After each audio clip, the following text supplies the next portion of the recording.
So hello everyone, welcome to my new mini blog. আজকে রয়েছে আমার দিদির থার্ড আইব্রো বাথ, যেটা কিনা হচ্ছে পিকুর বাড়িতে। তো এখানে ছোট্ট করে একটা ডেকোরেশন করা হচ্ছে দিদির জন্যে।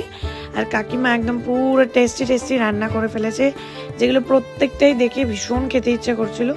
বাট যদিও এগুলো আমার দিদির জন্যেই। তো যাই হোক, এই যে কাকিমা একদম পুরো রেডি। আর এখানে যে ব্রাইড, সে এখন অফিস করছে।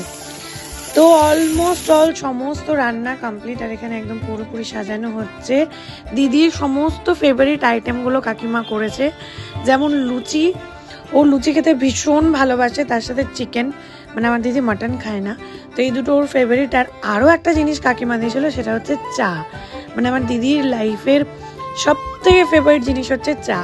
তো এই হচ্ছে সমস্ত জিনিস যেগুলো দিয়ে দিদি আজকে রেডি হবে।